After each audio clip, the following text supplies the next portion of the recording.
We call the meeting to order. November 3rd, 2015, the Blue Earth County Board of Commissioners. We'll stand and say the Pledge of Allegiance. I pledge allegiance to the flag of the United States of America and to the republic for which it stands, one nation, under God, indivisible, with liberty and justice for all. All right. We'll go to our agenda review. Bob? Mr. Chair, there are no changes to the agenda today. Wishes of the board? Move approval. Second.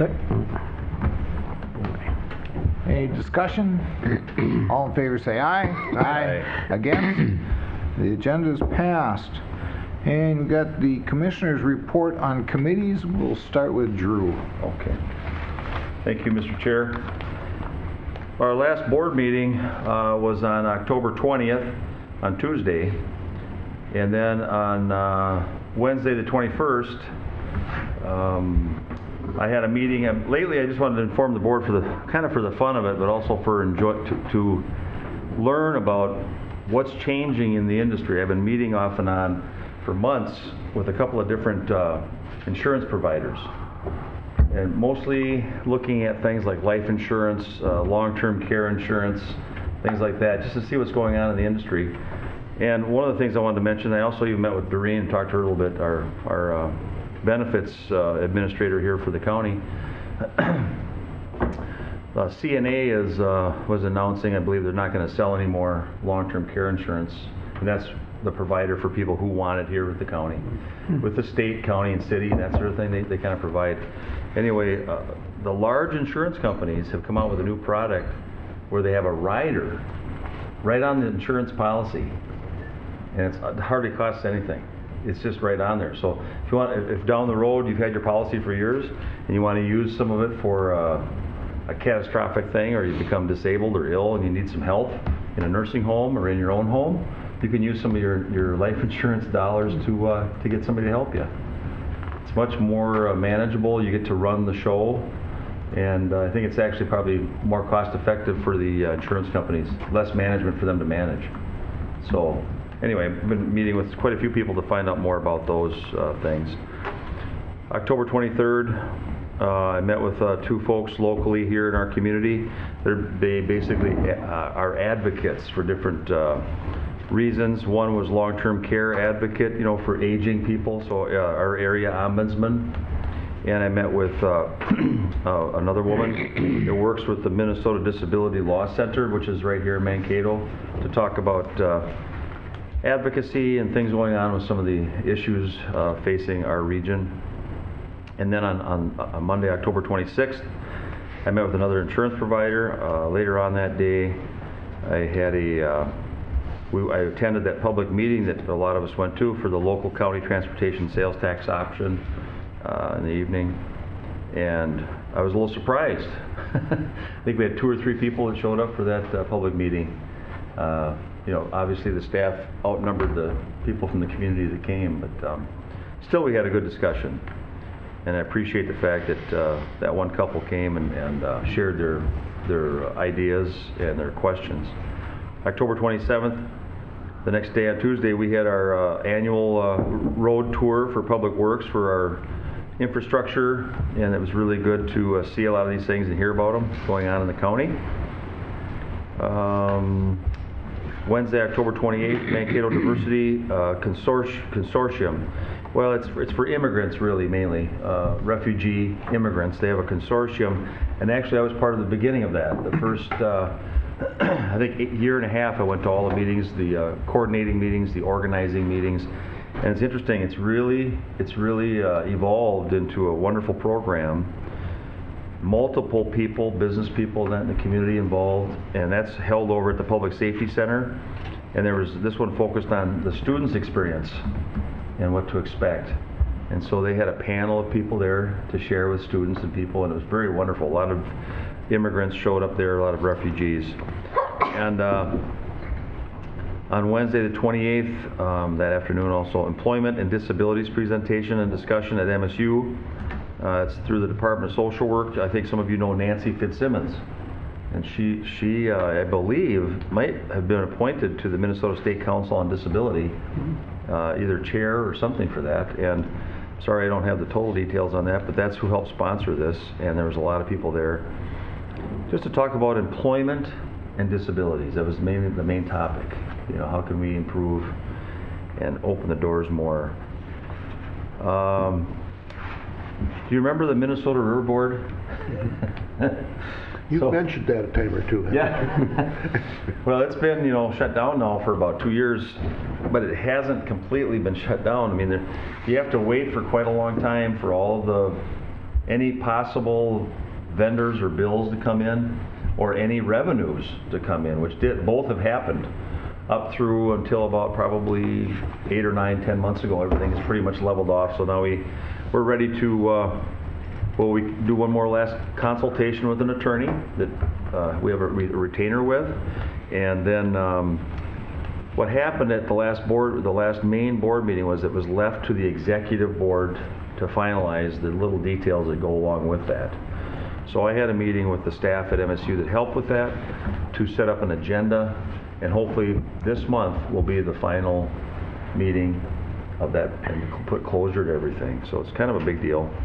And of course, we know there's another organization's kind of taking up a basin. They're organizing to form another Minnesota River Basin type of an organization. The 29th, let's see here, I met with Vance, our chair, talk about some county needs and issues. The 1st, had a meeting with Bob. And then just want to mention, I went to Charlie Sadaka's funeral yesterday. Very well known person in our community at Charlie's Restaurant. We eat there, you know, for the board. And I think there was 500 people that attended that. It was St. John's Baptist Catholic Church. And then yesterday, Vance and I attended the South Central Regional Transportation meeting with the Minnesota Transportation Alliance. And you know, I'll let you share some of what went on there too, Vance. But it was very interesting. We had a lot of stakeholders in the room. Unions, labor was there, SMC people. I mean, we had representatives from around the state, senators and representatives, and several county commissioners from around the area, and you know, there's just a real good representation and a good discussion, very good discussion. So the need was very evident facing our state. The infrastructure needs for transportation is overwhelming. So, thank you so much. That's my report, Mr. Chair. Well, on the 21st, I met with Mike Stahlberger and one of my constituents that had some questions about their real estate taxes, and Mike did just a wonderful job of explaining things to this elderly woman, and I think we got that squared away. Then on the 22nd, we had the TDS board meeting. We pretty much wrapped up things for next year's budget, proceeding along with that. On the 26th, I was at the sales tax discussion meeting with the rest of you. Then the 27th, we had the road tour, which I thought was just an excellent road tour this year. We had a good tour. On the 29th, I had the County Ditch 78 landowners meeting in Garden City, which was well attended, and everybody pretty much got their questions answered, I think. And then on the 30th, I had a conference call with the PACE committee from the Rural Minnesota Energy Board. We had another application for funding that we got together and approved that in a conference call. Then yesterday, I had my monthly briefing at Crystal Seasons with the folks over there. Then I had the law library meeting. We just basically we meet twice a year for the law library. There was no issues there. Then last night I was invited along with city council people, township officers, state representatives to the Lake Crystal School Board legislative forum. We talked about local and state issues that affect school districts, and we had a good discussion there. Senator Rosen and Representative Cornish were there, along with members of the Lake Crystal City Council and some township officers. So we had a good discussion on that. And then this morning we had the new employee orientation, which I think that's just a great thing. I hope we can continue that. So That's my report. Thank you. good. Kip? After our last meeting, Bob and I and Jesse were over, and Commissioner Struenberg were over to Mapleton to do our sales tax presentation. There was several people in the audience, but I think they were all there for other things. Had some good questions from the council and the residents in the audience, but nothing alarming, nothing we hadn't seen before, so I thought that went really well. Then the next day after that, we had our MRCI Employer Appreciation Luncheon. I get invited to that because not because I'm on the board, but because I do sponsor some MRCI help that comes out to my shop and helps me once in a while. So every year they invite all of us that do that and have a little lunch. And Joe Schmidt was there and talked about his Silent Impact book that he wrote. Yeah, it was a nice presentation. It was a great time. And The one that had the kidney replaced, or was that a different guy? no, he didn't He's the mention one anything from about the television Yeah. station, KSTP. Yep. Okay. And actually, I think he's been here at the county and presented one I other think he did time. present for our labor management Yeah, committee training. yeah, but he has a real nice message, and it was during a lunch meeting, and it was a good turnout, and everything went, it was a nice program. This is the third year we've done it, so we'll continue to do that. Then I was also at the public hearing for the sales tax that I think, well, not public hearing, actually informational meeting. We're having our public hearing today. As Drew said, it was nice to see a couple people come and ask questions. They got a one-on-one with the whole county board, which they seemed to enjoy it, so that was good to see them there. They're good Road tour, people. yeah. The road tour, you're right, we got a lot of good projects going this year, and a lot of things got done, so just think what our road tour will look like in a couple years if we do pass the sales tax today, and we get some more projects done. So it'll be even a longer road tour and more things going on. Those folks were from your district? Yeah, okay? yeah. And the one road we're talking about rebuilding, and that was they actually live, well, they would use that road once in a while, but Oh. they use the county line road most of the time to come to town. But then we had our RCEF meeting. Everything seems to be going along pretty well there. We're still getting plenty of clients. We're in the process of, as you know, we're the big contributors to that organization. We are going to start to approach some of the other counties that are in the 9-county area, because RCEF will help anyone that calls them. You know, we're not just Blue Earth County, so we're funding that. So Mark and I are going to start to talk to some of the other commissioners and just see if we can get maybe some participation from the other commissioners, and just see if we can get any Contributions or yeah, something. some sort of contribution. You're already sharing with Martin County. Martin County's, Yep. yeah, Martin County is the other one that's kind of what started this discussion. You know, we started giving Martin County a little more attention, and so now we decided, you know, let's kind of do that with all the counties we work with. So we'll be starting on that. You know, I met with several people since the 6 years I've been on the commission here, and they were asking if there wasn't something more geared towards our greater area, regional, sort of a business development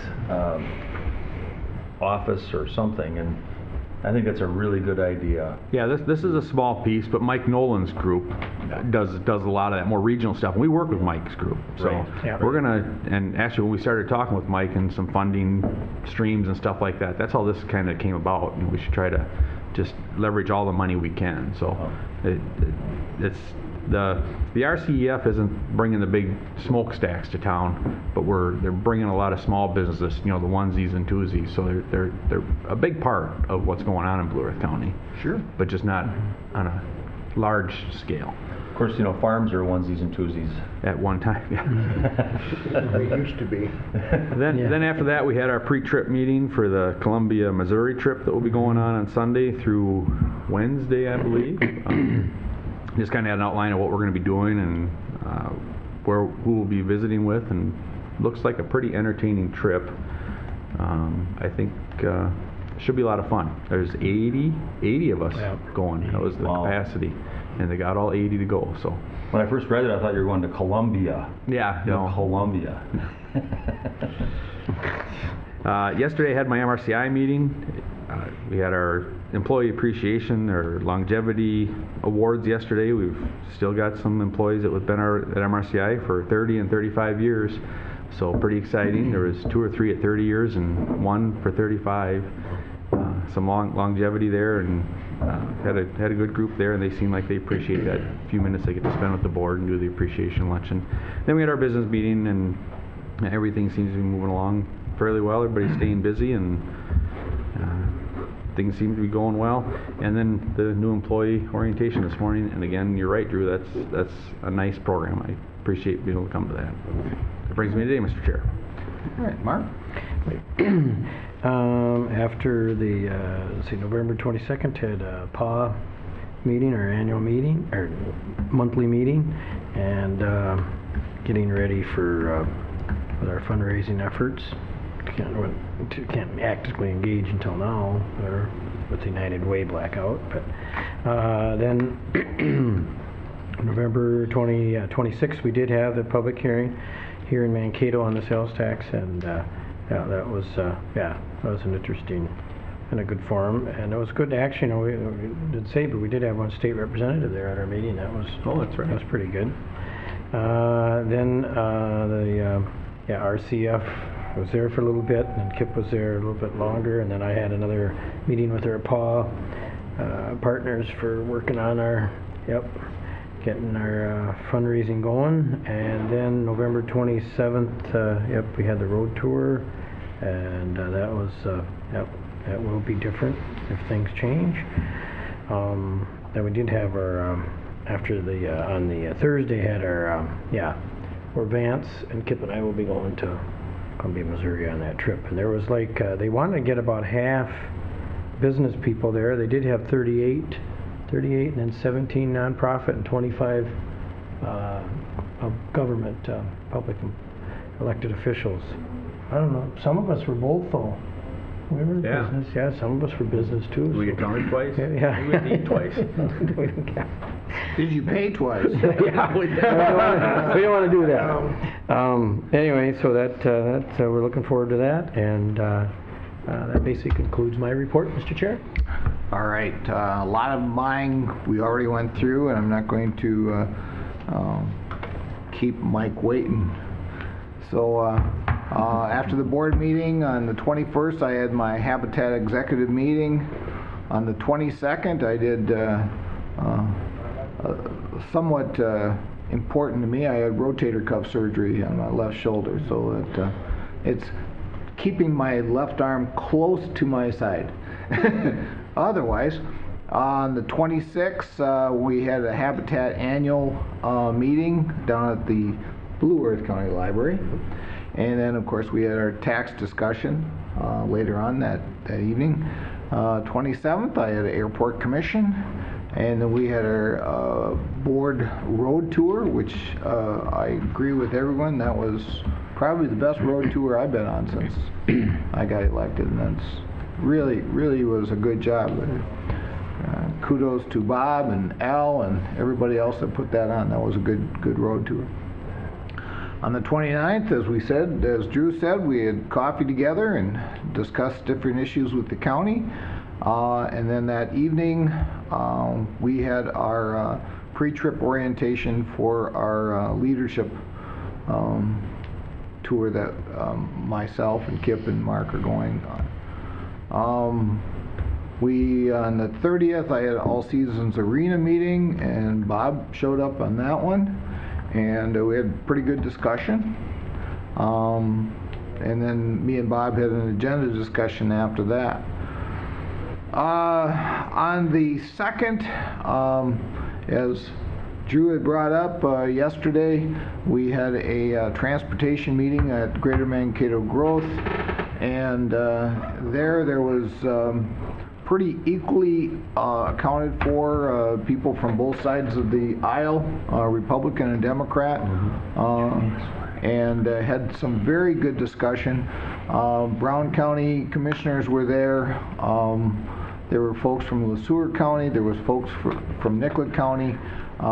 Pretty much everybody kind of explained that this whole sales tax issue really came down because of what's happening up at the Capitol and their inability to get the job done and get a transportation bill.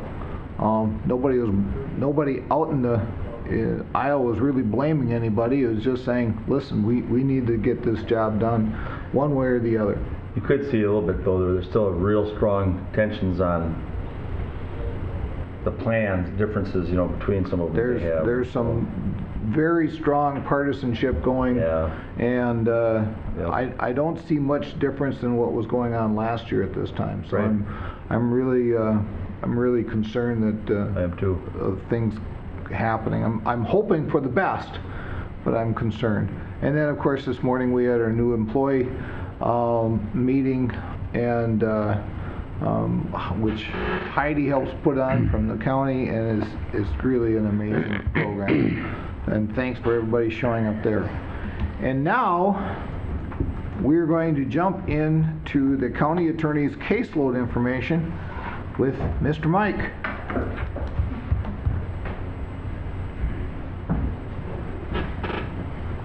Morning, Mr. Chair and Commissioners. Morning. Morning. I'm Mike Hanson from the County Attorney's Office. I'm standing in for Pat McDermott today as he's in trial. So you should have updated caseload numbers in the packet for this meeting. You'll notice that they continue to trend upwards. We're looking at possibly upwards of 100 additional felonies over the previous record that we had a couple of years ago. In addition, record numbers in gross misdemeanors as well. You'll see on the second page of the numbers that person crimes, property crimes, and drug crimes are all going to be most likely at record numbers this year as well for prosecution. So I think that demonstrates a trend of what our office is seeing. I think that the attorneys, at least on the criminal side, are busier than they've ever been with the amount of cases that we're processing. I don't have anything else in terms of those numbers if you have any questions. Nope. Yes. Just a couple comments. I know some things just from being out at the NACO annual conference, and some discussions with Pat too here at McDermott. But there's a lot of action going on all over the nation right now for trying to look at ways to make changes, healthy changes within the system. That includes the courts, the jails, police officers, trying to change some policies and procedures so that some people aren't immediately criminalized, who probably could benefit from getting either mental health treatment or maybe drug dependency through the courts. You know, we have drug court here. Mm-hmm. But I can see you got, I mean, it's really up here, the purple, that's the drugs right there. Yes. And they're finding that the jails just can't tolerate anymore this turning people into felonies, or into felons, you know, that have some kind of a dependency problem. Or Certainly, and they're looking at changing the guidelines as far as sentencing on drug crimes, which may have a pretty big impact, taking some of the crimes, particularly ones dealing with marijuana and first-time possession and sale, and making them making the amounts that you need to have a higher level crime higher, so we would have less people going to prison on those. yeah, I thought they were going to try to reduce them to like gross misdemeanors or something, aren't they? Some of them would be. Yeah. Right now, there's a jump. It goes from a petty all the way to a felony, so there's no misdemeanor, gross misdemeanor for possession of marijuana. Yeah. So when you look at the numbers, it looks like, man, we got a lot of problems in our community, but I think some of it's driven by the way the laws are written and the way what's going on, you know, Certainly. with our policies. One of the counties reported on having a triage too, where they'd come in and do an intake. They'd have a group of people somehow. I don't remember how they did it, but they did a triage of them to determine whether or not they need to file charges or get them help. And I'm not sure how they handled that with the courts. You know what I mean? Yeah, I'm not familiar with that. Haven't you? Okay. Yeah, it was interesting though. There's a lot of people trying different things now. I know I talked to somebody from, it's Cook County over there in Chicago, having a connection over there, and I believe that it's either number 1 or number 2, the largest county jail in the nation, and they just cannot tolerate any more housing over there. I think it's something like 15,000 people in a county jail. And it's almost all drug related, Yeah. you know what I mean? And so there's a real trend now that you're going to see some changes, I hope, where some of these things there's some adjustments made. Yeah, I think that's coming. You can see it at the federal level. They released 6,600 prisoners just in the last week and a half. So. Isn't that something? Yeah. NACO has been working really hard for Really hard several on that. years Yep. on this. There's a county in Texas that leads the way. That might be the county you're talking about, where they they come to a center and they do a triage. They do a where triage. They need mental health treatment, do they need drug treatment, or do they need to go to jail? Yes. And that's it's a very nice option, but it's a very expensive option too. Yeah, but the long run, they say in the long run, it actually saves money, in the long run. Yeah. Because what happens is, we get them over here at our human service building. Because now they can't find a job, because it's hard when you're a felon to find a job. You can't find housing, because a lot of housing places they don't want felons in there. So they end up on the doorstep of the county over here too, trying to get help and assistance and getting on case management. And it's just this big circle, goes back and forth, you know. And anyway, but thank you for sharing the numbers. Thank you. Thank you, Mike. Yep, thanks, Mike. Thank you. Is that it, Mike? It is. Thank you. Thank you very much. All right, we're going to go right to the drainage inspector's reports. Good morning. Morning, Steve. How are we doing Craig. this morning? Craig. Morning. Good morning. All right, we have 3 inspection reports that were submitted. I'll start with JD 34, and this was tree roots clogging in abandoned inlets. We just ordered Jetter Clean to come get those out of there. CD 27, there's 2 blowouts near the end of the county line, so just requesting that those blowouts get repaired. As to whether or not it is actually county tile, we'll be determining that upon the repair, and then the landowner did agree to pay if it is a private tile. Oh, okay. The other one, the last one is CD 56, and that is just a removal of a beaver dam that was clogging up the ditch. I'll move Okay. approval of the repairs. Second. Got a motion and got a second. Any discussion? Yes. I have a question. On the one with the beaver dam, are they handled, differently each time? I mean, do they decide what? Because if it's a beaver, if there's 2 or 3 beavers living there, they're going to rebuild right away. Yeah. Yeah. And so, what do we do with the beaver then? Well, in this case here, the beaver dam was actually plugged it up so much that farmers couldn't even get into their field to get the harvest off. So usually we like to remove the beaver first, because otherwise they just move. And this time we felt, well, we got to get the beaver dam out now so the farmers can get their crop off the field. And the beaver did just move. They dammed the water up that much, you mean? Yes, it was about 5 feet deep. So yeah, and so Doug Mikesell couldn't get his beans off his field. So we removed the beaver dam, it dropped, and then the beaver moved further downstream, and they're starting to build a smaller dam there, but I already contacted somebody to remove the beaver on that. And how do we do it? Is it different every time when we remove them? How do they do it? They just trap them, or? Trapping is the best way to get them out of there, because otherwise they just move. But in the fall, we tend to happen a lot where farmers need to get the crop off the field, so So you just got to hurry up and get it out? we hurry up and get it out. They dynamite it, or what do they do? No, they usually get an excavator in. Oh, they do, okay. I haven't ever used dynamite in the 17 years I've been here. Oh, so. okay. I know up north, when I'm up north, they dynamite them. Well, there's a lot of places that are inaccessible. You can't get a piece of Caddyshack. machinery there, so yeah. They're huge dams up there. They turn into lakes. So, Yeah. Okay. All right. Thank you. Okay.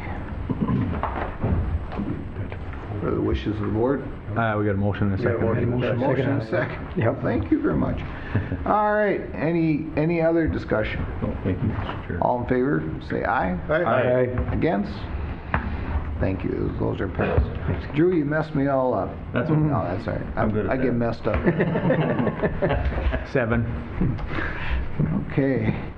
Mr. Chair, would you like to do the county board minutes for October 20th of this year? Please. So moved. Second. All in favor, say aye. Aye. All right. And then we got bills. I'll move the bills. Second. Got a motion and a second for the bills. Any discussion? Yes, a couple. Go Yeah, a ahead. couple, Drew. First week, the Everlast Climbing Industries Incorporated contracted HS services. It's like about 2,800. I was just wondering what it was.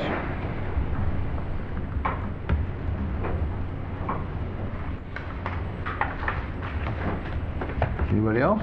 I had a question on that one that was maybe it's a debit or something. I'm not sure what this thing is, but it's got the parentheses, which usually indicates some kind of a credit or something. I don't know. It was Menards, that first week, and there's three of them in parentheses.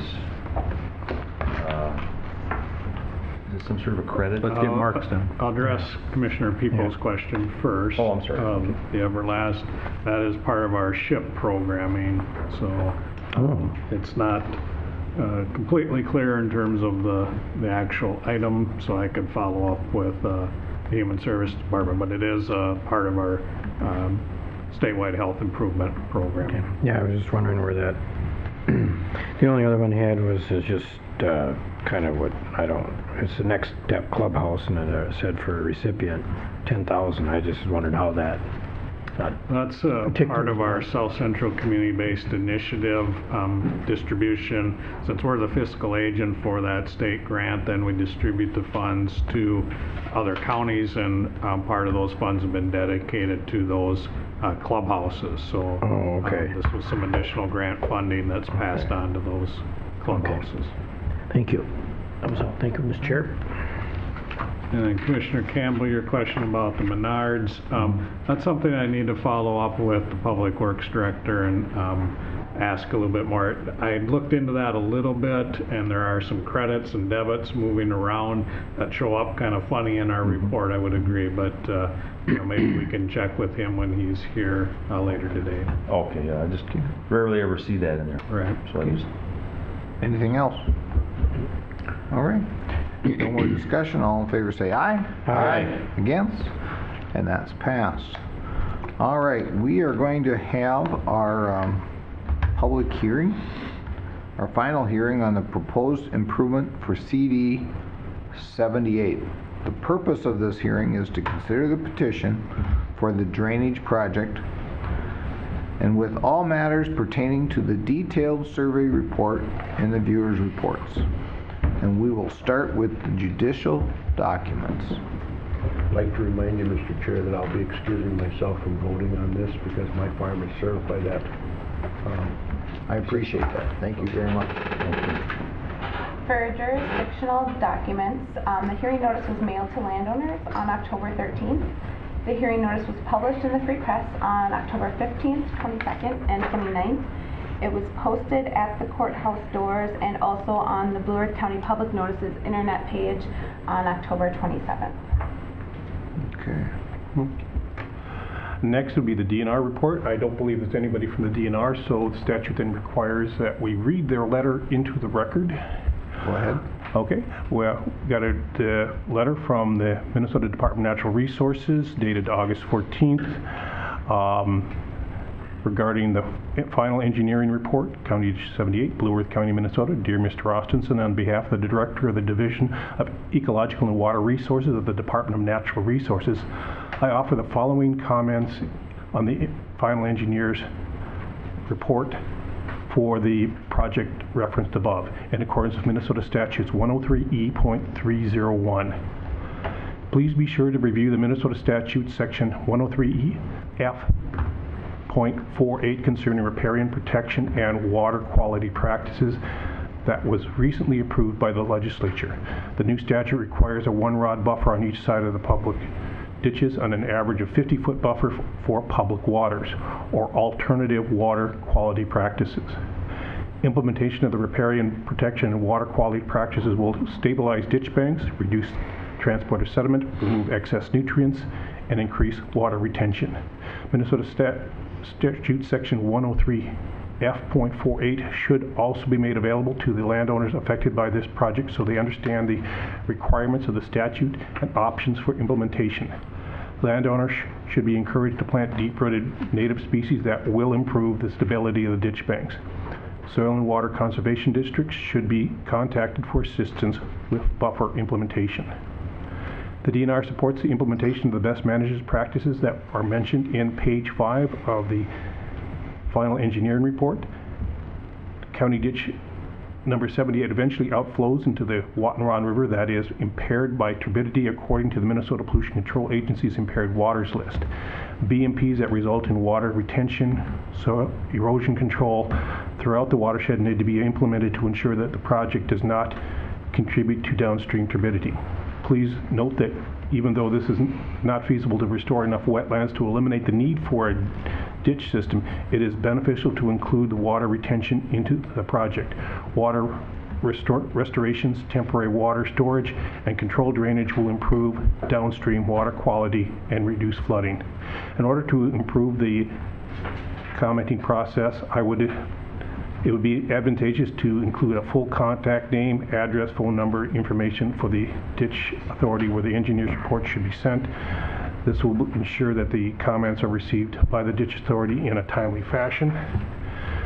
And please contact Kevin Mixon, Regional Environmental Assessment Ecologist at 507-359-6073 if you have any general questions about this letter. Sincerely, Jim Seal, EWR Assistant Regional Manager. Okay, thank you very much. And we will now hear from the petitioner's attorney. Thank you, Commissioners. Bruce Sellers on behalf of the petitioners.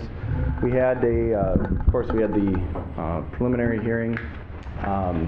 Since that time, Mr. Brandel has put together the final engineer's report, which he has submitted. There was a meeting that was held last Thursday with landowners to go over the project. As you'll hear from Mr. Brandel, it hasn't changed much.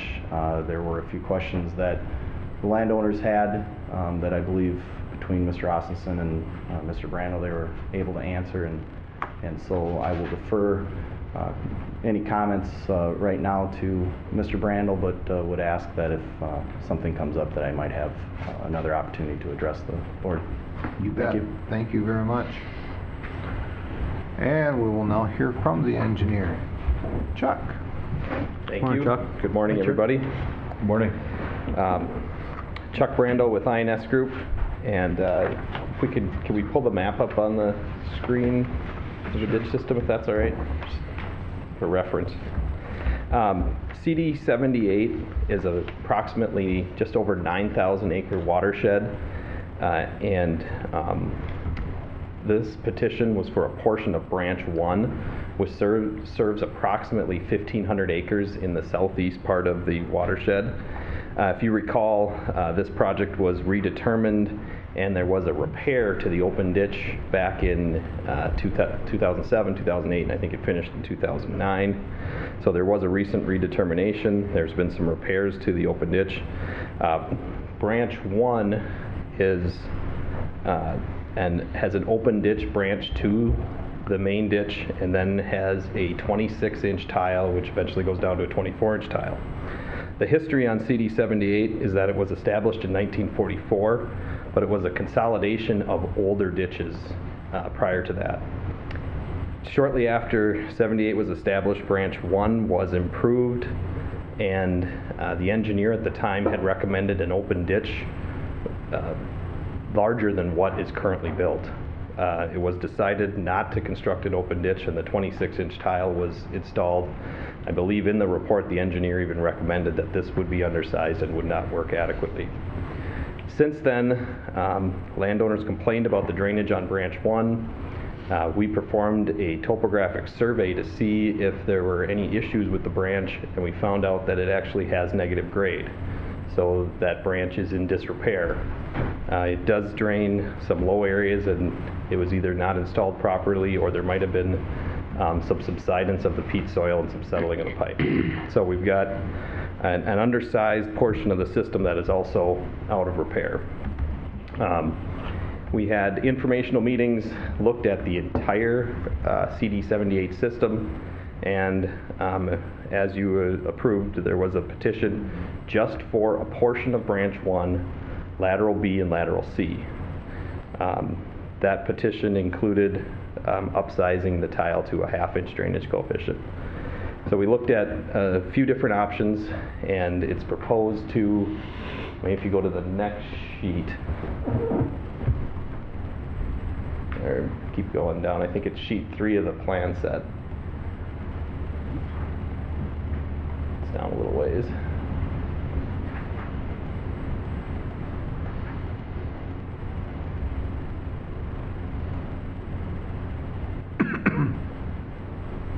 If you go to the following sheet after that.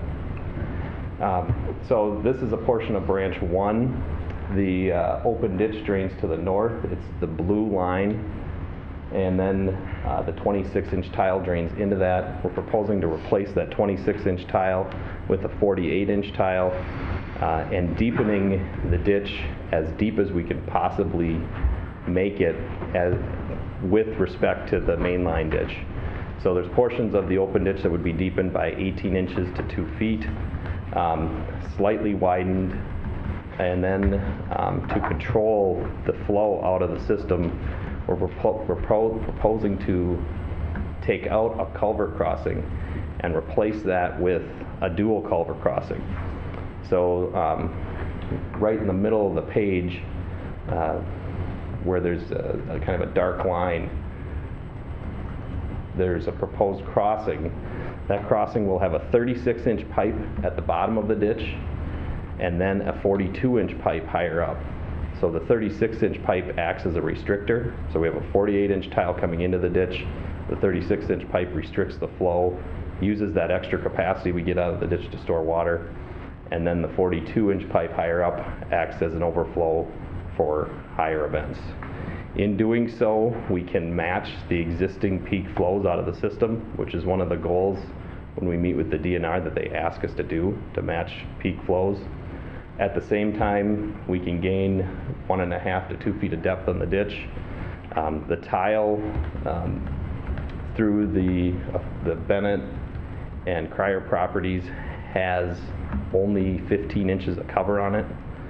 We can bring the tile in deeper to the ditch. We can get adequate cover over the 48 and 42-inch pipe. And then the project was proposed to be extended down to Township Road, and then portions of the main extended to the east as a 24-inch line. There'll be a 30-inch line extended to the south. Maybe if you go down one more sheet. One more. Oh, back up, sorry. It's at the bottom of that sheet. There we go. So the main line will come up as a 42, and then it'll be a 24-inch to the east and a 30-inch to the south. We will install drop inlets. We've been working with the DNR to do water quality inlets. So the road crossings will have Hickenbottom inlets with tile underneath them with the sand layer over the top to keep the sediment out of the system. And then the inlets on in the fields will be raised approximately 8 inches, and they'll have slits cut in them with an overflow over the top. So the goal there is to keep as much sediment out of the system as possible. The entire project is estimated at just under $800,000. To repair this portion of the system would cost approximately $510,000. Based on the preliminary survey, the lack of cover, and the negative grade on the pipe, it's our opinion that separable maintenance can be used, that the pipe is out of repair. So when looking at the net costs are approximately $286,000. The viewers will give their report. I believe they have approximate benefits of $390,000, which means that the benefits are higher than the costs if separable maintenance is used. It's a brief summary. We did go over, as Bruce stated, with very much in detail with landowners. We talked about some depths of the tile. We talked about slopes, how the ditch would be constructed. The branch 1, the open ditch, already has a buffer that's wider than the 16.5 feet. So we already have a best management practice in place on that portion of the ditch, and by using storage, we would be adding another one. So that's a summary of the report. I didn't hear the last sentence. I'm sorry, my ears just. You said by adding water storage in the open ditch? That's adding another BMP, which is what has been requested of the DNR. Yeah. So. Okay. Thank you very much, Chuck. Thank you. All right. We'll now hear from the viewers. Hey, Mr. Chairman and Board. Ron Rehnquist. The other two viewers were Lance Roberts and Bill Anderson, and Bill is not here today. I'm not sure exactly what happened with that. The board appointed us to look at two different things. As Chuck said, there was a redetermination of benefits on this ditch that was completed in August of 2008. But as we all know, land values have changed since 2008. They've changed enough that it was our opinion that we should reflect current land values, and as a part of this process, not just determine the additional benefits of the proposed improvement, but also update the values of the original redetermined benefits so that when the reports are added together, we're adding apples and apples in the same timeline and values. So the first report that we did then was to do a redetermination of benefits. We started with the exact same lands and value, land uses that were accepted in 2008, and we updated only the land values in our original report that was submitted. In the meetings last week, we did find that there were a number of properties that since 2008 have tiled their lands back towards the river rather than into the undersized branches or the ditch system. So we do have the redetermination, which will include recommendation for adjustment on a few properties to where we adjust the benefits to reflect the runoff contribution only from those acres that are now tiled out of the watershed. Those are the roll-offs properties in section 12 for both Stephen and for Travis. There is the Schmiesing property in section 22, which is tiled back south into the river. Find out that that was done in 2008, but it was not accounted for because the mapping indicates that they have a county tile directly into their property. Further research shows that that tile was never constructed, and so they have privately now tiled that land south into the river through Mr. Purvis's property and as part of that project. And so we would recommend that that be adjusted for surface water only. Then in section 23 on the very southern end of the project, Thelma Norman's property has been tiled now to the south into the river, and Hilda Parks and Constant Rollings properties have portions of those that have been tiled south into the river rather than into this ditch system. So we didn't remove very many acres from the watershed, but we adjusted their benefit class to reflect the fact that they aren't using this system as an outlet for their tile. So in this order it should be identified that their benefit is for surface water only, and if they change their mind and want to tile into the system, that they must petition for a change in that outlet, so that they don't get to discount and then tile into the system anyway. With those adjustments then, the benefits as redetermined are $13,698,045.58. So there is still more than adequate benefits to do the repair portion or the separable maintenance portion of this proposed project at the $510,000. The second part of our project was to determine the additional benefits that will be provided by the proposed improvement. In doing this, we only looked at then the areas impacted by this proposed improvement. So most of the watershed has no improvement benefits. The improvement benefits are limited to those properties that directly are affected by branch 1, 2, and 3, or A and B, whatever Chuck identified, branches 1, 2, and 3, and those portions of the properties affected there. So we looked then at what does this particular improvement add. The lands have already been converted and are all agricultural in use. It's just that they do not have an adequate outlet. We looked at the same potential benefit in both reports as to when we do our A, B, and C evaluation as to the comparison of pre-drain conditions with the conditions that we say would exist if the system met NRCS design standards. Is done in most redeterminations, and we had done adjustments in proximity or efficiency in the redetermination to reflect those properties that had restricted outlets. We've looked at this and said that with this improvement, various properties in this direct watershed improved by between 2% up to 15% in value because of the improved outlet, meaning that it will become more productive and more valuable in the land itself.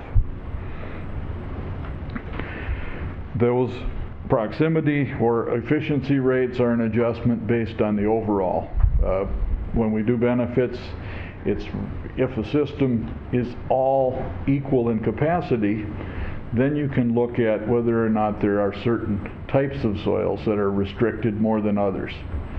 Because this ditch system has the open ditch, which does meet NRCS standards, we have to adjust it as a combined adjustment, which reflects both the system efficiency and the proximity, rather than saying, well, the A acres, because the tile's too small, only get 25% of their potential benefit. Because it affects all of the acres, that's why the percentage adjustments are smaller instead of the A acres getting a much better outlet. It's part of the weighted average of those lands affected.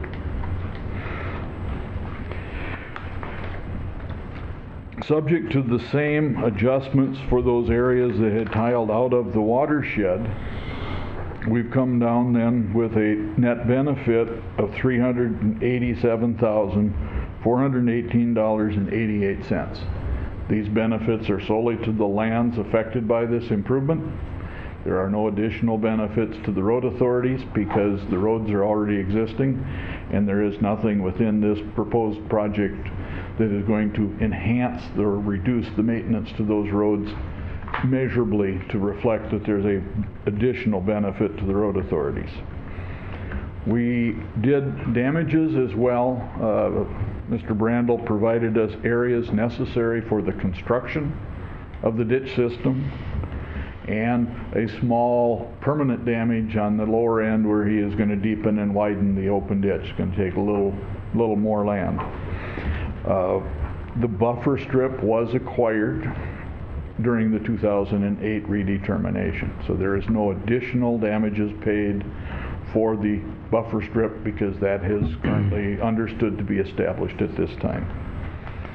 Total damages then work out at $11,405 for the construction and the small area of permanent damage. So it does have, as Mr. Brandel said, adequate benefits to construct the improvement. The existing system has adequate benefits to pay for the repair. All right. Thank you very much. Thank you, Ron. Okay, we will now open this hearing for public comment. This hearing is being recorded, so please come up to the podium, state your name and address, and as a courtesy to others wishing to comment, please limit your comments to 3 to 5 minutes per person. Anyone wishing to comment on 78. CD 78, please come up to the podium. Anybody wishing to comment on CD 78, please come to the podium. And one last time, anyone wishing to comment on CD 78, please come up to the podium. All right. If there are no comments from the public, we will bring the issue to the board for further action. What are the wishes of the board? We want to do the redetermination of benefits first, right? There's two, Yep, there's 3 separate Yep. resolutions. Yeah. I'll move the redetermination of benefits approval. Second. Got a motion and a second. Any comments? Discussion? All in favor say aye. Aye. Against? That's passed. I will move the viewers report, if that's appropriate. Second. As amended? Was Yeah, there amended, yeah. Amendment to it? Are you talking about number 2 is to be, problem will properly be adopted from the viewers report as amended and established by order of the proposed drainage project as reported or amended. Correct. Yeah. Got a motion and a second. Any discussion? Just have a question. If I had a question about the open ditch portion, would that be addressed when we're going over the improvement portion of the resolution, or would it be appropriate to talk about it now during the? Well, this is a motion to approve the improvement. That's what I thought, okay. So I just had a question then about Go ahead. the open ditch. I was just, do you think that open ditch, because that's been there, that's existed for quite a while, right, the open ditch? Yes. And that, didn't it in fact hold water already? I was just curious, didn't it already hold water? Because it's been being oversized slightly, so just curious if there's been a change in the amount of water that's being held back or slightly retained during water events. Yeah, well, the open ditch will be deepened by approximately 1.5 to 2 feet. So we're going to gain extra capacity at the bottom of the ditch. At the same time, there's a culvert crossing here. I believe it's currently a 54-inch crossing. We're going to downsize that to a 36-inch crossing for the lower portion of the ditch. Oh, So we actually have a smaller outlet for the bottom of the ditch, so we're going to store water there. And then we're going to allow it, at some point, we have an overflow culvert higher up, so that way we don't flood the properties adjacent to the ditch. if it gets too high, then it's like a release valve. And there's a small berm that'll be constructed to protect the properties also. So that's how we're gaining storage and decreasing the flow. Yeah, I was just curious. When I remember we talked about this before. We were up here. You were before us. Yep. And I don't remember what the soil types are like around there, because I know what happens in a ditch system when it fills up with water. It tends to sometimes weaken the ditch, and it can sometimes fill in more quickly than anticipated. Is there an anticipation of that occurring, or is it? Not in this location. The very end, there is some peatier soils, but that area also has filled in and needs to be cleaned right now. Okay, and then the outlet, the final outlet, there's another open section, and then it goes to an outlet, doesn't it? Yeah, it outlets into the main line portion of the open ditch here, and then there's another over a mile of open ditch until it outlets into a natural, it's not a stream, but a gully, and then it goes down into the river, the Watland River. Did you identify any modifications that need to occur due to the changes, or will it slow down enough in that mile that the outlet there doesn't need to be modified in some other fashion? We're matching or lowering the peak flows, especially for the lower events. So the open ditch further downstream doesn't need any modifications. It was cleaned and repaired back in 2008. I think there were some very minor repairs since then, just because of some very large events, but it's been holding up pretty well since then. One other comment I forgot, since you brought up the open ditch, we did talk with the landowner about moving the crossing 84 feet south to properly line up with his farming operations. So that, just a note that right here, it'll be just moved slightly south. So it'll actually increase some more water capacity then? Yep. Possibly.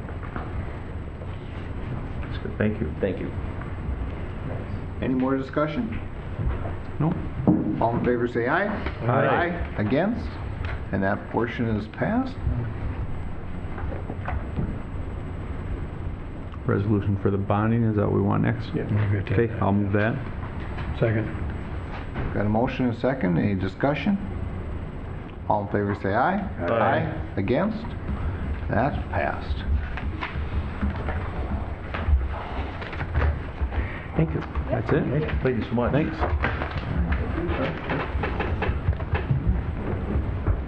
We will adjourn from the public hearing. Mr. Chair, would you like to finish out the administrative items? Please.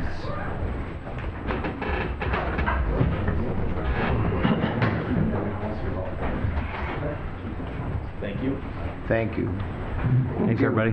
You want to give these folks a couple minutes to? Sure. And then we'll continue. Human resources. Thanks for coming.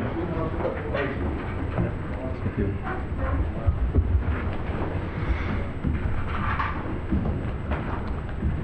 Mr. Chair and Commissioners, item number 3 in your packet is the Human Resources Department agenda. There are 2 action items I bring before the board today. The first is the consideration to approve a recommended band and grade adjustment. There is a memo in your packet as well that kind of outlines the situation here. As you'll recall, we have a process in place where department heads have the opportunity to request classification reviews by our independent consultant, Fox Lawson, as a part of our budget process. Well, we have an unusual situation this year where one of the positions being evaluated has experienced a vacancy, and so the department is wishing to move ahead with the recruitment, but we want to make sure the recruitment is at the level that the position should be rated at. So we asked Fox Lawson to review this position a little ahead of some of the others that have been forwarded to them, and they've come back and recommended an adjustment to the clerical position in the Environmental Services Department. And so asking the board today for approval of this recommended change in the banding grade or classification level of the Clerical Specialist 1 position in the Environmental Services Department. I'd ask the board act upon this because it is sort of a lead-in to the second action item, so bring that before the board today. I'll move the band and grade adjustment for approval for that change. Second.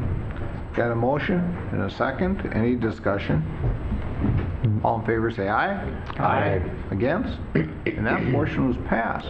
Well, thank you, Mr. Chair. And the second portion of these action items then is the authority to initiate recruitment to refill that position because of its new band and grade. We need the board's approval to move ahead with that recruitment. Wishes of the board? Move approval. Second. Got a motion and a second. Any discussion? The only comment I had was, why do we have to do it? But Bob answered that question already, because it's a band and grade change.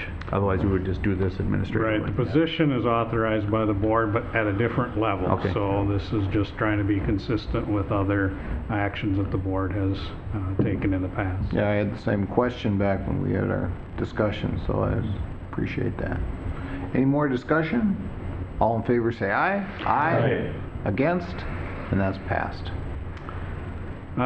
So in the informational items, the first item listed there is the reason for all of that activity. We did have a resignation in the Environmental Services Department, which is driving then those action items. The second and third item are a notice that we have filled a couple of custody officer positions. We also have promoted an investigator to a lieutenant within the Sheriff's Department and subsequently initiated recruitment for a new investigator. We also promoted a taxpayer services specialist 1 to a specialist 2 in the Taxpayer Services Department, and followed along with the recruitment to refill that position. We have filled a clerical specialist position in the Human Services Department. We've also filled a part-time dispatcher up in the Sheriff's Department. Also a legal assistant in the County Attorney's Office. And lastly, in terms of the employment, a mental health professional will be starting in December in the Human Services Department. Then we had a promotion of a custody officer to a financial worker in the Human Services Department, and as the follow-along to that, begun recruitment to refill that custody officer position. And we also received a resignation of a clerical specialist in our vet service office, so we've initiated recruitment on that. We have a completion of employment of a civil process specialist, so we've begun recruitment for that position. And then lastly, we have 2 positions that have completed their probationary period and are eligible for a salary adjustment. So a lot of activity in the Human Resources Department. The folks there are continuing to have a busy year. You bet. Quite a busy schedule. Thank you very much. And we'll go on to our donations. Yes, Mr. Chair and Commissioners, item number 4 in your packet is the donations list for the third quarter of this year. You'll see a number of smaller size donations. The one big one, I guess, would be in the library, where the summer reading program received a gift from the Friends of the Deep Valley Libraries. We also had some activity in Human Services that are some of the partnership efforts that exist there through either the Greater Mankato Area United Way or through the South Central Community-Based Initiative. On the in-kind donations, though, that's where we see more significant dollar amount of donations for our summer reading program, and we certainly appreciate the gifts that those businesses give to that important program at the library. So unless there's any questions, I'd ask for the board's acceptance of this donations list. Is that numbers higher, the donation, than prior? I think they probably are a little higher than prior years. Nice. It's good. All right, wishes of the board? Move it. Second. Got a motion and a second. Any discussion? All in favor say aye. Aye. Against? And that's passed. Do you have anything else? I think we're ready for a break, Mr. Chair. We're going to have to take a break until 10:30 because that's when the public hearing for the sales tax option is up. So we got quite a long break this morning. 20 minutes at least. We will be taking a break. All right, we'll bring the meeting back to order. At this time, we'll open the countywide local option sales tax use and tax public hearing. This hearing provides an opportunity for citizens to voice their opinion in a public setting on the proposed countywide local option sales tax and use tax up to 0.5% pursuant to Minnesota statutes 297A 993 and 297-99 that is being considered by the Blue Earth County Board. Our administrator, Bob Meyer, will present an introduction to the hearing and a brief description of the proposed sales tax. Bob? Well, thank you, Mr. Chair. The 2013 Minnesota Legislature passed legislation granting county boards the authority to implement a local option sales tax of up to 0.5% of purchases subject to the state general tax, with the revenue generated being dedicated to transportation and transit needs in the county. Over the last 2 years, the board has discussed various revenue options to address growing needs within the county's transportation system. As a result of those discussions, the board directed staff to prepare information and seek community input regarding the possible implementation of a countywide local option sales tax. County staff prepared a presentation along with a list of projects to help the community understand the gap that exists based on our current funding. According to a study prepared by the Minnesota Department of Transportation, Blue Earth County should be spending roughly $11 million annually to maintain our county road system, while our current funding totals $6.8 million. The gap, estimated at $4.2 million, just reflects the cost to maintain our roads. It does not help to address the new road needed to support our growth in the urbanized areas of the county. Information regarding the local option sales tax has been shared at a county board work session. It's also been shared via our website and through media outlets. Community input has been sought through a number of public open houses and meetings with local stakeholder groups. The limited feedback has included a general sense that the county road infrastructure is deteriorating and that a funding solution is needed to address the system. As allowed by Minnesota Statute 297A.993, a county may, by resolution of the county board, following a public hearing, impose a transportation sales tax at a rate up to 0.5% on retail sales and impose an excise tax of $20 per motor vehicle sold. I have prepared a resolution for consideration by the county board after hearing members of the public at this public hearing. I have prepared the resolution implementing a local option sales tax at 0.5% to be used for transportation and transit projects as outlined by the project list in your packet. I would also like to point out, though, that the resolution does not establish a $20 excise tax on vehicle sales, so that has been excluded. And so, Mr. Chair, I would turn it back to you to hear public comment. Thank you. As stated earlier, this is a public hearing.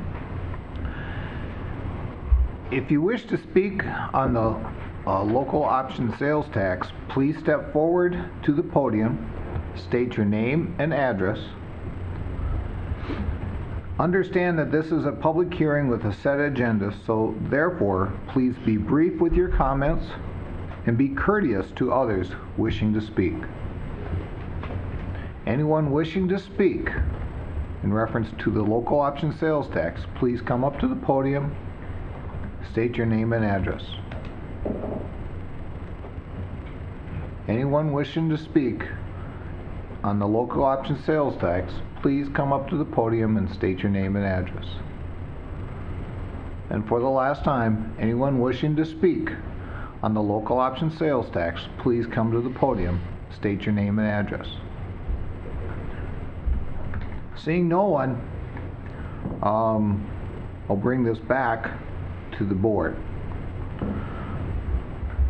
I'll move for approval of the local option sales tax of up to half a penny. I'll second it. Got a motion and a second. Any comments? I would just like to start out first of all by commending the staff, Bob and Al and his staff. I think they put together a really good presentation. I think we've done our due diligence, getting out, visiting with different groups, organizations, and trying to get the message out there. Nobody is excited about another tax or a new tax, but I think we all understand the need, what needs to be done here. And I think if we don't do this, this is going to be a big burden on the property tax people in Blue Earth County. So at this point, I just want to commend the staff, and I think we've done a good job trying to promote it. And thanks to the press, the media, for all their attention this was given, and I'm ready to support it. Thank you.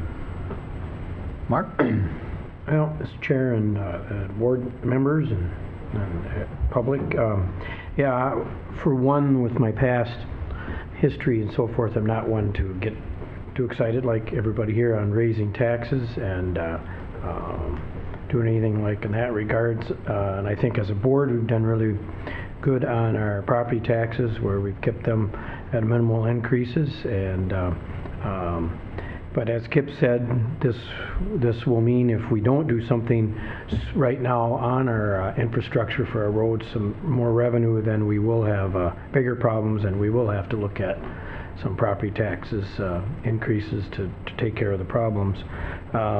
So after a bit of time at this, and of course with the staff doing some good work, and with actually fairly positive reaction from most people. Like I said, not everybody, we're not really excited about raising taxes, but people realize the need, and they see it right here in Blue Earth County.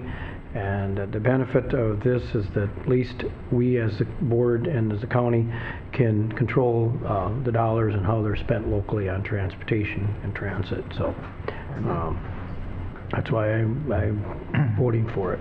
All right. I guess I'd like to echo that same thing. The important thing for me is when we looked at the numbers to to see if that we were going to raise this kind of money for transportation, it would mean a 20% increase in property taxes. And that's just something that shouldn't be done. But the fact that we can have this sales tax and raise that kind of money, we should be able to raise a significant amount of money for transportation and take the burden off of the property owners for the transportation costs. And the legislature gave us this tool in 2013, and we've had a lot of discussion over the last few years. And I guess that's my point, is it'll also allow the county to be in control of what transportation projects we work on. So I'm going to support it also. Drew, you got Yeah, I something? could share a few things, and I agree with just about everything that was said so far by the rest of our board here. It's an interesting day in a sense, because we've never had the permission up until about 2008 to have any kind of a tax through the county board like this. And recently, a few years ago, given permission from the legislatures to implement something like this up to a half a penny in our community, in our county. And I see it as a less recessive type of tax. I see it as more of a tax on helping to build infrastructure for all the people that use our region, and there's sort of a regional hub here, you know, and I know we all agree on that this is a real regional hub that we have here in Mankato. We have a lot of responsibility to both the people that come here from outside, to our ag community that needs to have good infrastructure for getting their farm to market products. And you know, instead of just putting the burden on the local residents, it's going to be shared by everybody from our entire region that comes here. And so I see it as a real opportunity and a blessing for the future. I know there's people that have asked me questions about things too, because you think about who's going to be paying for this tax. It's not just property owners. You know what I mean? It's not just Blue Earth County property owners or business owners that are paying this tax. It's going to be spread amongst children that buy things. It's going to be with those who are physically or mentally disabled will be paying this tax. It'll be elderly, and we know that group is growing fast. It'll be paying taxes. And a lot of these people I'm mentioning the reason I say that is because they don't even drive cars, but indirectly their lives are supported by the infrastructure that we have in this community. And somebody did ask me, well, can we use any of this money to help, you know, with any of our trail systems or any of our, you know, things we've been doing all along? Our engineer had a nice discussion with Al, because over the last years I've been on the board, we've got certain identified roads that we've extended the shoulders on because we have quite a biking community here, a non-modal or non-motorized group of people in our region that use this area. And so just a very small portion of this money will continue to be used, as we've used it in the past, for transportation, to extend some of our shoulders for safety for people who want to be able to walk some of our rural roads or ride their bicycles. And so we determine that, though, I think on a as-needed basis as a board, whatever board is present, if we want to beef up the shoulders. I found out from Al that there's also a mixed blessing with having that shoulder a little bit wider, is that it takes less maintenance. Is that right? No? I guess that, you know, as the trucks go by on the roads, if you don't have a little extension there before the gravel, it kind of whisks that edge, and they have to go out and maintain, and that takes a lot of time and money also. So just that small little piece I wanted to mention, just because some people are asking me, well, do we get anything out of this deal, you know? And of course they get everything out of it, because we just continue doing what we're doing, but now we can keep up with things going forward. Just trying to think if there's something else I wanted to hit on that, you know, the one other thing that's in this list, it's a large list of over $80 million worth of projects. There's a small portion that's going to be also dedicated for if we go forward with a little bit more developed transit for Blue Earth County. And that would also include if we decide to do a joint effort with Nicollet County and LeSueur County. So $200,000 is dedicated in our list to help with any transit needs going forward into the future. And we know that those dollars that's just a matching amount. It costs a lot more than that.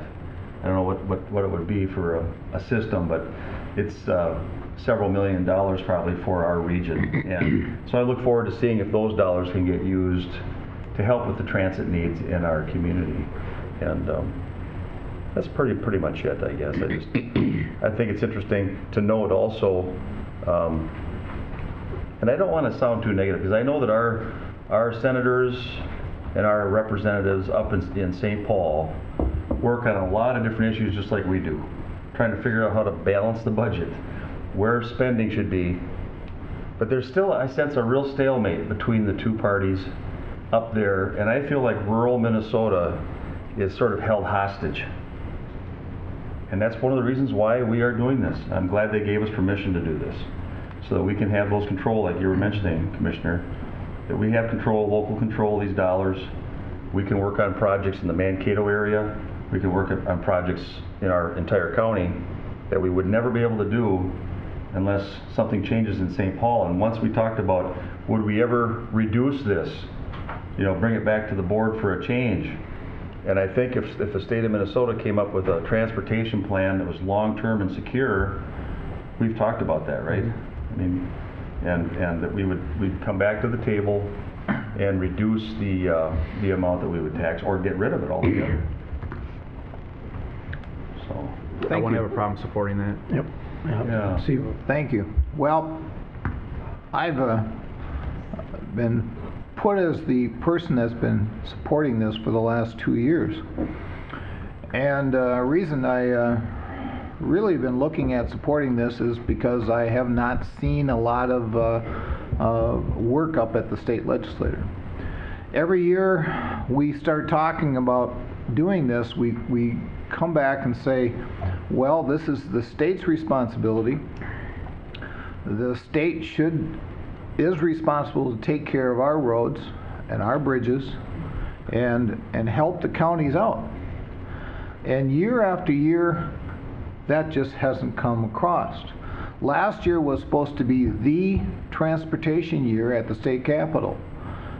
We were all promised that something was going to happen. And both parties could not get together and come up with a transportation bill. I would pretty much guarantee everyone that if the Capitol or the people at the state capitol would have came up with a bill, we would not be voting on this today. We would not be talking about this, because we would expect the state to do what their job is. I don't put weight on one side or the other. I think it's on both parties to sit and compromise and come up with a transportation plan.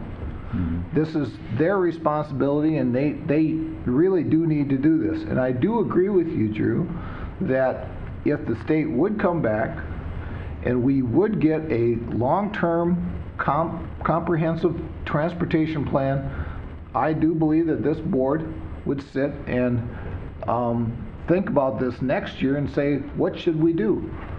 Should we continue with a 0.5%, or maybe we'd go down to a 0.25%, or if it got good enough, we'd take care of it, we'd eliminate it altogether. So that's certainly what we're voting on here today. We're trying to take care of the roads and bridges throughout Blue Earth County. One very strong part about this is that this sales tax goes all for core issues. This is only for our roads and our bridges and transit. This is not for anything extras. This is all for needs and not wants. If there's no other comments, all in favor say aye. Aye. I Against? Nay? It's passed.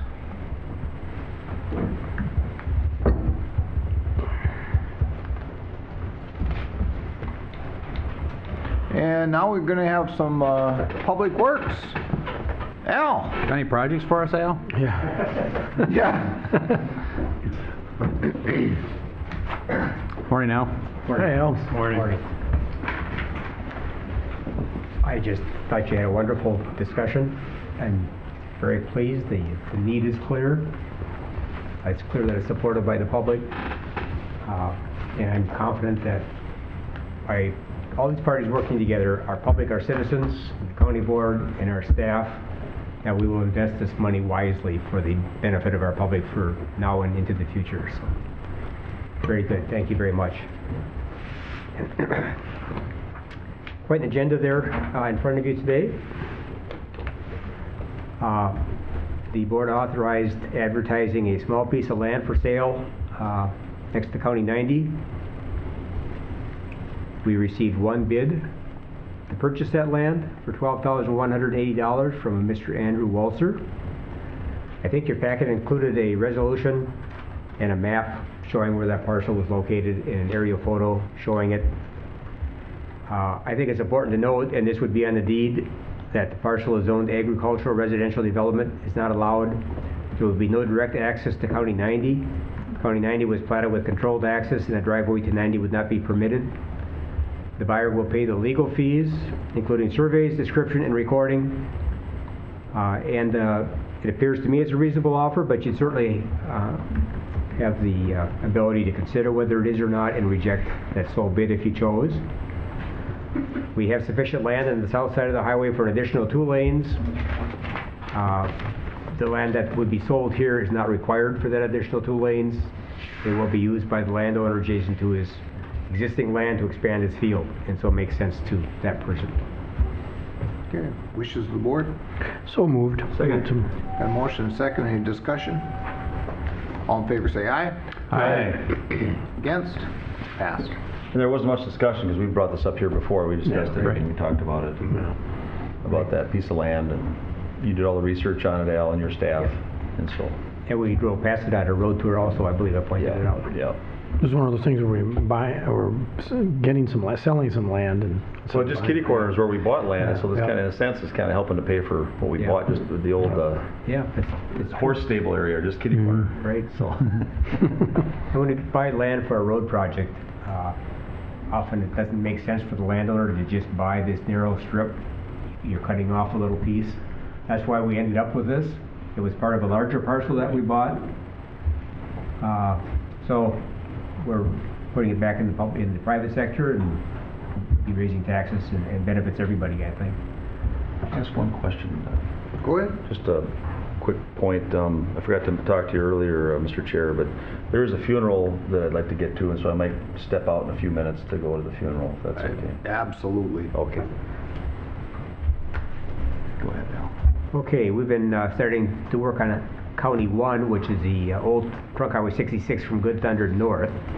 And earlier we passed a flurry of resolutions that entered into an agreement with MnDOT, provided a national preservation route, provided for MnDOT maintenance in this interim period.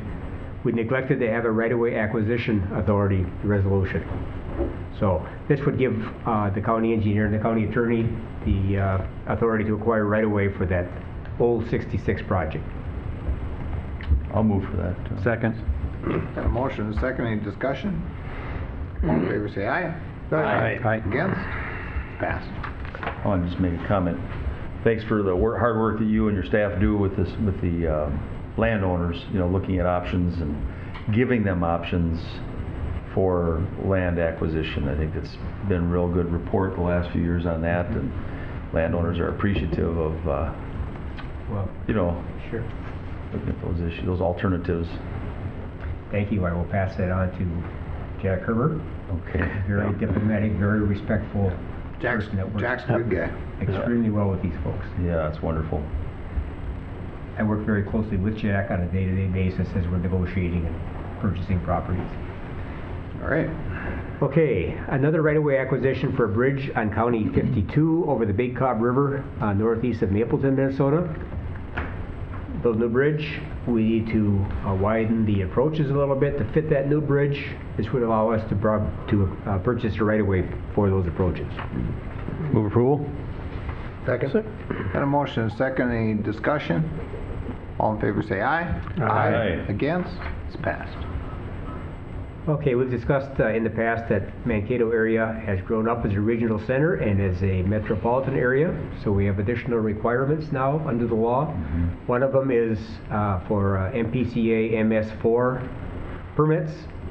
So every agency within that Mankato boundary needs to have an MS4 program, which requires stormwater education, permitting, inspection, and enforcement program, meeting some pretty detailed, extensive state requirements.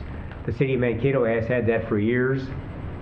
It makes a lot of sense that all these agencies within the Mankato area would join together and have one staff that does this work as a partnership. So we've had several meetings. City of Mankato, North Mankato, Nicollet County, Blue Earth County, Mankato Township, MSU, South Central VOTEC. Rather than each of those entities developing its own MS4 program, we would band together and basically hire the City of Mankato to do that work for us. So we need to figure out what's a fair cost sharing mechanism. You know, some of those are fixed costs that you would share equally amongst all those partners. Others depends upon how often the inspector has to go out and permits have to be issued and so on. The proposal has been that we hire SEH consultants to put together an administrative structure for how these partners would work together. Total estimated cost of that contract with SEH would be $11,000. Blue Earth County share would be $1,375. When we talked to other regional centers that have gone through this, St. Cloud, Duluth, they wish they had done this initially. So I think it is a wise thing to do. They would recommend that we go ahead with this. Also move the... Got a motion? Second. Got a motion and a second. Any discussion? So how do we come up with $1,375 for Blue Earth County? We split the 11,000. Just by all the entities? Okay. Yeah. I didn't do the math. It works out, yeah. It's a big number. I would note too that both the Highway Department and Environmental Services with Scott Fickner have been working together on this. Right. Doing this in parallel. Good. All right. All in favor say aye. Aye. Against? Passed. Okay, some information items. The last legislature passed a law requiring that agencies that have arterials with over 20,000 ADT have a traffic signal optimization plan. If you look at the entire Mankato area, there's only one little piece of road that isn't an arterial and also has 20,000 or more. And that's our victory between the Highway 14 ramps. We have a maintenance agreement with the City of Mankato, so the cost saws within the city limits. The city operates, maintains, times the signal lights. And we've been working with it very closely over the last 3-4 years here to get the signals on Victory tied together with fiber optic cable. That's now been done. The connections are being made. The city has software. They will be implementing this signal optimization plan for all of Victory from one end to the other. So the City of Mankato will submit the paperwork required for our costs off of that legal requirement. So that's an information item, doesn't require any action at this point. Okay. Just to let you know how we're meeting that particular new law. Thank you. Overhead intersection lighting has evolved in my short life from incandescent bulbs to mercury vapor to high pressure sodium to now LED. And they've all been quite a leap in efficiency in the length of the bulb lasting. So we can go from high pressure sodium, which provides kind of the yellowish light, not particularly good, it's kind of hard to see under it actually, to LEDs. The payback and the reduced electrical cost is about 5 years. The bigger payback is with sodium, you have to replace them the bulbs every 4 to 5 years. With LEDs, they're supposed to last 15 to 20 years. So it really makes economic sense to do this. MnDOT has a contract right now to change out the bulbs along Highway 14, including the ramps on our Highway 1412 interchange. We would piggyback on their contract to replace our bulbs also in that particular area. And then the thought is we'll put together a list of all of our intersections with high pressure sodium lights and put together a contract to switch those out. So the LEDs are like 500 apiece or something, and then Switch 'em out, yes. Switch them out.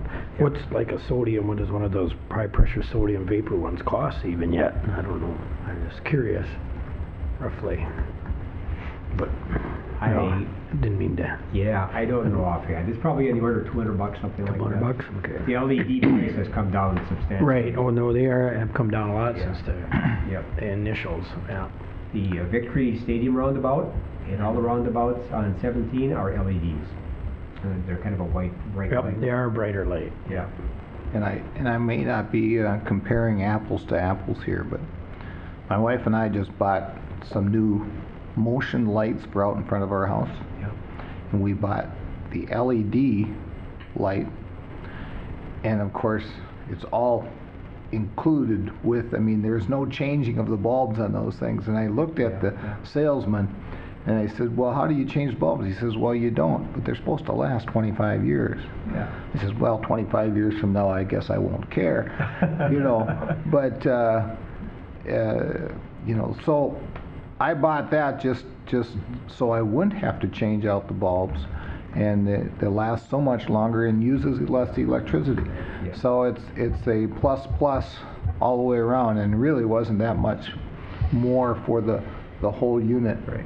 you know, to buy it. So you can see where the LED is coming around. You know, came from your Christmas tree lights. From now it's you're having yard lights and big lights that are LED. In fact, being on the airport commission, we're using LEDs in the airport now. So it's huge.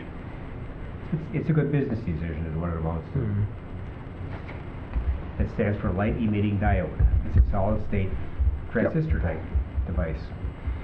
It was quite a technical feat to go. Originally they were in colors, so it took a while to figure out how to combine the colors to make them white and to make it economical. Trivia. Yep. Nope. Very good. Continue. Just try to remember that so I can really talk smart.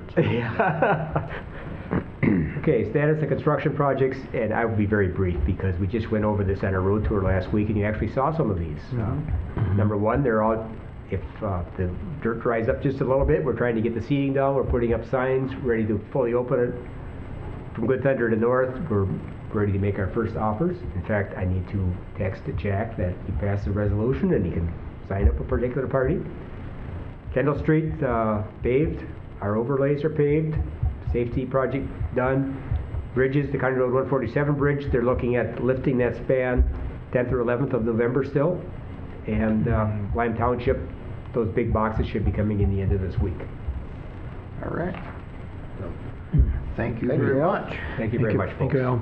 Thanks, Al. Get out there and enjoy this beautiful weather. You bet.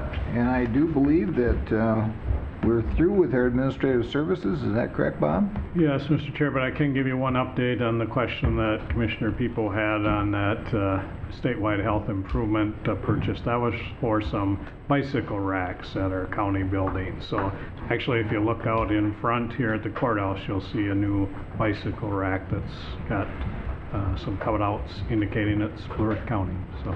We just about stumped the administrator, but he had a break to figure it out. Man, I tell you. We played the music. We played the music long enough. We got that 20-minute break in there. Yeah, you know, that's that really. Exactly what I did. Yep. All right. Well, we'll adjourn the meeting. Recess. Still going on? Recess. Recess, yeah. I I'll move to am recess. so sorry. Move to recess second. Recess to Pub 500 for lunch, and everybody is welcome. Call for the vote then? Oh, call. Yeah. All in favor? All in favor? Aye. Aye.